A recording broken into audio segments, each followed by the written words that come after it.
বাইরে ঝিরি ঝিরি বৃষ্টি, আর এই বৃষ্টির মধ্যে আমরা বের হয়ে গেছি।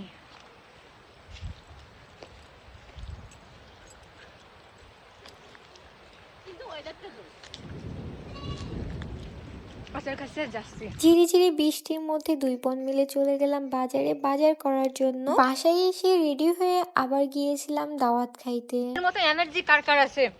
বাজার করে আসলাম, আসার পর হচ্ছে যাচ্ছি কোথায়? দাওয়াত খেতে। মানে দাওয়াতটা কেমনে নিয়েছি সেটাও বলবো আস্তে আস্তে। আমাদের মধ্যে ফকিনি কেউ আসছে?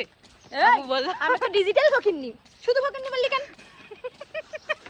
সকালবেলা বাইরে অনেক বেশি বৃষ্টি হচ্ছিল, যার জন্য ভাবলাম যে খিচুড়ি আর মুরগির মাংস রান্না করা যায়। এই জন্য বৃষ্টিতে ভিজতে ভিজতে দুই বোন মিলে চলে যাচ্ছিলাম বাজারে বাজার করার জন্য। আমাদের আচার খাওয়া দেখে তোমরা কিন্তু আবার কেউ লোভ দিও না। আপু বইলো না আবার, আমি কিন্তু ভিডিও নিচ্ছি, তুমি পড়ে গেলে কিন্তু পুরো ওই দিন এত পরিমাণে বৃষ্টি হয়েছিল, পুরো বাজার কাদা কাদা হয়ে গিয়েছিল। এই বৃষ্টির ভিতরে যদি এক কাপ চা না খাই তাহলে তো সবকিছু অসম্পূর্ণ থেকে যায়। তাই দুই বোন মিলে বসে বসে চা খাইতেছিলাম। তারপরে চলে যাই মুরগির দোকানে মুরগি কেনার জন্য। মুরগি কেনা শেষ করে বাসার কিছু কাঁচা বাজার কিনে আমরা বাসায় চলে আসি। বাসায় এসে আবার রেডি হয়ে নেই, কারণ হচ্ছে আমরা একটা মানুষের সাথে দেখা করতে যাব এন্ড দাওয়াত খাইতে যাব। আপু তো অলরেডি রেডি হয়ে দৌড় দিছে। আপু যে দৌড়টা দিতে, আপু তুমি এভাবে দাওয়াত খেতে যাওয়ার জন্য এভাবে দৌড়টা দিতে পারলা? মেলা দিন ওর বাসায় খাই না। আমাদের মতো এনার্জি কার কার আছে?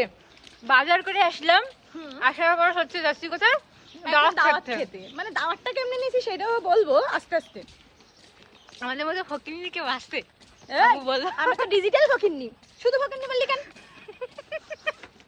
আমাদের এই ভিডিওটা দেখার পরে তোমরা অনেক নেগেটিভ কমেন্ট করছো, তো এখন তোমাদেরকে বলি কেন আমরা বলেছিলাম যে ফ্রিতে দাওয়াত খাইতে যাইতেছি আর কেনই বা যাচ্ছিলাম। এই যে আপু, আমাদের বড় আপু, আমাদের সম্মানীয় একটা বড় আপু, তার সঙ্গে দেখা করার জন্যই মূলত আসছি। মানে তার সামনাসামনি দেখার খুব ইচ্ছা ছিল আমাদের, তাই না?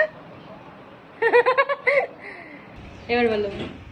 সকালবেলা আমি ওকে ফোন দিছি, তারপরে আমার বলতেছে যে কি করতেছিস? আমি বলতেছি এই যে বসে রয়েছি। পরেও বলতেছে দেখ আমার বাসায় কে আসছে, যে আসছে তার সাথে আমার মিট করার কথা ছিল। এখন ওরা বলছি যে আমরা আসতেছি, খাবো, রান্না কর, ফ্রিতে দাওয়াত নিয়ে নিলাম।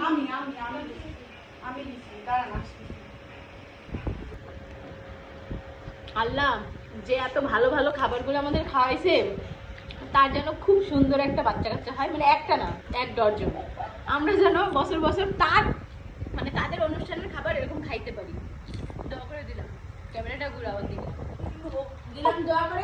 আশা করি তোমরা এবার ক্লিয়ার হয়ে গেছো কেন ফ্রিতে দাওয়াত খেতে এসেছিলাম।